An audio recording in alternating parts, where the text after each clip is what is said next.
नमस्कार, मैं एकता खान या जंतर मंतर में मौजूद हूँ। मेरे साथ मौजूद हैं कैप्टन विनोद। आज हम बात करते हैं संसद के बाहर कुछ छात्रों ने धरना प्रदर्शन किया था बेरोजगारी को लेकर। अब बेरोजगारी पे कैप्टन सर क्या बात करते हैं, इनसे आइए बात करते हैं। जी सर, बताएं सर। जो संसद के बाहर और अंदर जा कर के बेरोजगार युवकों ने, एक लड़के ने प्रदर्शन किया है, यह तो एक स्वागत के योग है। जब महंगाई के मुद्दे पर, रोजगार के मुद्दे पर, महिलाओं के मुद्दे पर कोई भी पार्टी वोट मांगती है और वे सांसद संसद में जाकर के उन मुद्दों पर बातचीत नहीं करते हैं या सोते हैं, उनको जगाने के लिए अगर इन छात्रों ने कोई आवाज़ उठाई है, हमें उस आवाज़ का समर्थन करना चाहिए। वो लड़की कौन थी, क्या थी, इसके बारे में मैं ज़्यादा नहीं कहूँगा। अगर उसके बारे में किसी को कोई शक है तो वो प्रशासन का, शासन का काम है जांच करना चाहिए। क्यों वो लड़की जो धरने में बैठी थी उसके बारे में शक है? शक क्या है उसके बारे में? नहीं, उसके बारे में किसी को ये शक है कि ये इसका कोई ऑर्गेनाइजेशन नहीं है, इसके साथ किसान नहीं है, इसके साथ मजदूर नहीं है, छात्र नहीं है, कोई खाप चौधरी नहीं है। तो क्या देश का नागरिक किसी ऑर्गेनाइजेशन, किसान आंदोलन या खाप चौधरी के दम पर ही अपनी आवाज़ उठाएगा?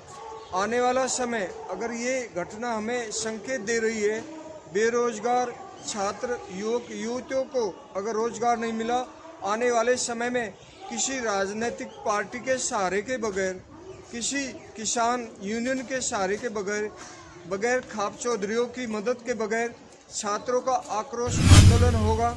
देश की समस्या तो बेरोजगारी है, महंगाई है, उत्पीड़न है। उसके खिलाफ विपक्ष के सांसदों को भी मैं कहना चाहूँगा कि आप अपनी देश की जनता की आवाज़ उठाइए, नहीं तो आप भी संसद से बाहर आ जाइए। आपकी क्या जरूरत है फिर? अब मौजूदा सरकार इस पे एक्शन ले रही है। मौजूदा सरकार अगर उनके खिलाफ एक्शन ले रही है तो उनको तो शर्म आनी चाहिए कि एक सरकार तुम्हें धक्के मार कर निकाल देगी। इससे पहले तुम ही खुद इस संसद को छोड़ करके बाहर आ जाते कि ये संसद अब भारत की संसद नहीं है, ये भारतीय जनता पार्टी आरएसएस की गुलाम पार्टी की संसद बन चुकी है। हम गुलामी में नहीं रह सकते। हमारी आवाज़ अगर नहीं सुनी जाती तो इस माहौल में हम जो है इस घुटन में नहीं रह सकते। सांसदों को अपनी इज्जत रखने के लिए खुद ही इस्तीफा दे देना चाहिए था। आज सांसद को किस नज़र से देखते हैं? पहले तो लोग इसे मंदिर के इंसाफ की मंदिर की नज़र से देखते थे, जहाँ पे सारे के सारे रूल्स फॉलो होते थे, बनते थे। आज उसको किस नज़र से देखा जा रहा है? जब से कि यह हादसा हुआ है कि संसद के अंदर लोग बंदर की तरह गुलाटी मारते नजर आए, एक दूसरे को मारते पीटते नजर आए। पंडित जवाहरलाल नेहरू से लेकर के मनमोहन सिंह तक किसी भी सांसद ने जनहित की बात उठाई है, वो किसी भी पार्टी का था, उस मुद्दे पर विचार हुआ, काम हुआ। मैं खुद चौधरी चरण सिंह के क्षेत्र बागपत का रहने वाला हूं। इंदिरा गांधी का घोर विरोध करते हुए चौधरी साहब ने बहुत मुद्दे उठाए हैं और क्षेत्र में कांग्रेस का सांसद नहीं होने पर भी काम हुआ है। लेकिन भारतीय जनता पार्टी केवल धर्म, जाति और क्षेत्रवाद पर लोगों में नफरत पैदा करके राम के नाम पर, भगवान के नाम पर, धर्म के नाम पर लोगों को गुमराह करेगी। काम के नाम पर ये सिर्फ जीरो है। आपने खुद देखा, भूतपूर्व सैनिक जो यहाँ पर बैठे थे उनकी वेदना आपने रिकॉर्ड किया है। हमारे छात्रों की वेदना संसद में गूंजी है और महिलाओं के साथ मणिपुर में जो हुआ है उसके बारे में कहते हुए भी शर्म आता है। महिला पहलवानों की घटना को आप जानते हैं, कितना बड़ा हमें शर्म की बात है आती है। अभी गिगनऊ में एक जेपी दलाल जो विधायक थे भारतीय जनता पार्टी के, उसने आंदोलनकारियों की महिलाओं के प्रति किन शब्दों का प्रयोग किया है। आज भारत ऐसी विचारधारा का गुलाम बन चुका है जो मध्यकाल में औरतों को भी मंदिर में नंगा रखने की विचारधारा थी। आज भारत आज़ाद नहीं है। आज़ादी उन लोगों के लिए है जो इस देश को लूट करके और यहाँ से किसी ने कभी भाग जाएंगे। ना इनका अंग्रेजों की लड़ाई से कोई संबंध है, ना मुगलों की लड़ाई से संबंध है, ना इनका आज़ादी की, जो देश की स्वतंत्रता की आज़ादी है, उससे संबंध है। इनका संबंध केवल उद्योगपतियों के कॉरपोरेट घरानों के उद्योगों को बढ़ाने से संबंध है। सिर्फ कॉर्पोरेट उन्हीं को कर रहे, उद्योगपति को कॉर्पोरेट कर रहे हैं बस, और इससे ज्यादा कुछ नहीं कर रहे। गरीबों की क्या, गरीबों को साथ लेके चलते हैं, उनकी आवाज में आवाज, कदम पे कदम, उनका साथ और सपोर्ट दोनों करती है मौजूदा सरकार। गरीबों को अपने जाल में फंसाने के लिए 5 किलो चावल देते हैं, लेकिन गरीबों की जो आर्थिक स्थिति हो रोजगार से बेहतर होगी ने। जब शिक्षा सस्ती होगी और रोजगार के सरकारी साधन खुलेंगे तो बेरोजगारी और गरीबी दूर होगी, तभी तो देश आगे बढ़ेंगे। कॉरपोरेट घरानों को आगे बढ़ाने के लिए मैं कोरोना का उदाहरण देता हूं कि वहां पर क्या हुआ कि कोरोना काल में सभी लोग मोबाइल पर क्लास चलाएंगे, तो गरीब लोग भी महंगे मोबाइल खरीद करके अपने बच्चों को दे रहे थे। उसका फायदा तो सरकार उन कंपनियों को ये जो मोबाइल बना रहे थे। और क्या कहना चाहेंगे सर? मैं इतना ही कहना चाहता हूं कि जो राकेश टिकैत जी का वीडियो आया है, उस वीडियो के बारे में बहुत बातें ऐसी हैं कि उनकी जांच होनी चाहिए, उनको कौन ना ला। लेकिन मैं खुद ये कहता हूं कि राकेश टिकैत जी उस लड़की के समर्थन में ना आए तो विरोध भी ना करें, क्योंकि उस लड़की ने बेरोजगारी की जो पीड़ा है संसद में जगाई है। हमें उसको लड़की को जो है मानसिक रूप से प्रताड़ना नहीं करना चाहिए, हमें मानसिक समर्थन देना चाहिए। कल को नहीं तो कोई भी किसान आंदोलन में, किसी भी आंदोलन में, किसी भी पार्टी के लिए रोजगार नवयुवक नहीं खड़ा होगा, अगर नवयुवक नहीं जागेगा तो देश की हालत ऐसे ही रहेगी। और नीलम जी की मैं सराहना करता हूं कि उन्होंने बाकी छात्रों का समूह ना बना करके, एक गैंग ना बना करके अपने दम पर हिम्मत दिखाई है। उसकी हिम्मत की हमें दाद देनी चाहिए। राकेश टिकैत ने उस लड़की का विरोध किया है, उसका कारण क्या है सर? क्या कारण लगता है आपको?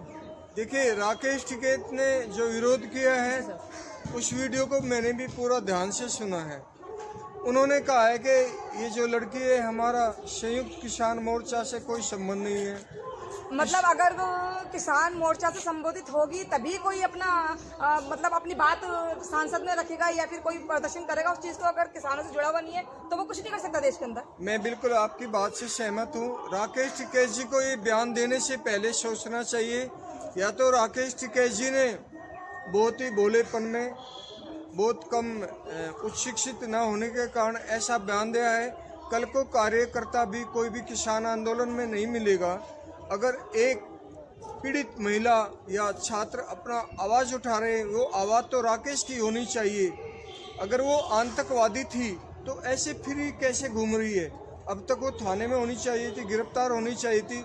अगर वो आतंकवादी नहीं है, बेरोजगार उच्च शिक्षित एक लड़की रोजगार के लिए आवाज़ उठा रही है तो संसद को चला रही है। किसानों के बेटे जो छात्र हैं, जो बेरोजगार हैं, वे जब युवा हमारे साथ खड़े होंगे तो सरकार की क्या हिम्मत है कि वे किसान आंदोलन को कुचल दे, महिला आंदोलन को कुचल दे, या किसानों को आतंकवादी कह दे, खाप चौधरियों की चौधराहट खत्म कर दी, ऐसे जैसे अपमानजनक शब्द कह दे। जो ये छात्र थे, इन्होंने जो संसद में किया है, ये आतंकवादी नहीं थे। अगर ये आतंकवादी थे तो इनको गिरफ्तार करो, इनकी जांच करो। अगर ये लड़के आतंकवादी नहीं है, बेरोजगार हैं, ये अपनी आवाज उठा रहे हैं, तो इनकी पीड़ा समझने के बजाय, इनके जो है रोजगार देने के बजाय हम सब इनका विरोध करते हैं, तो हम काहे के खाप चौधरी है। देश के अंदर जो बेरोजगारी अपना घर बना रही है जगह जगह, और जवान जो इस अक्रोश दिखा रहे हैं देश में, और मौजूदा सरकार इस पर कोई एक्शन नहीं ले रही, उस पर क्या कहना चाहिए? देश के अंदर जो बेरोजगारी है, इसी बेरोजगारी के नाम पर भारतीय जनता पार्टी ने 2014 के चुनाव से पहले 2 करोड़ रोजगार हर साल देने का वादा किया था। बजाय इसके क्या किया उन्होंने सरकारी संस्थान को ही गिरवी रख दिया। रेलवे, LIC, ऐसे ही बहुत संस्थान है जिनको उद्योगपतियों को दे दिया। यहाँ तक कि गरीब किसान मजदूर का रोजगार का सबसे बड़ा साधन था और देशभक्ति भी थी, और जिसके लिए वे बहुत गरीब परिवार से अपने बच्चों को ताकतवर बनाने के लिए, सैनिक बनाने के लिए सेना में, अर्धसैनिक बल में, पुलिस में देखना चाहते थे। वफादारी इसलिए थी क्योंकि वे परमानेंट नौकरी के हकदार थे। आज कोई भी जवान भर्ती होता है, उसको ये यकीन नहीं है कि मैं 4 साल के बाद यहाँ पर रहूँगा या नहीं रहूँगा। उनकी शादियों की भी एक बहुत बड़ी समस्या खड़ी हो गई है कोई भी लड़की वाला सैनिक की शादी करते समय गर्व महसूस करता था, लेकिन आजकल लड़कियां भी, लड़कियों के परिवार भी इस धोखे में है, इस असमंजस में है कि यह लड़का 4 साल के बाद सैनिक रहेगा भी या नहीं रहेगा।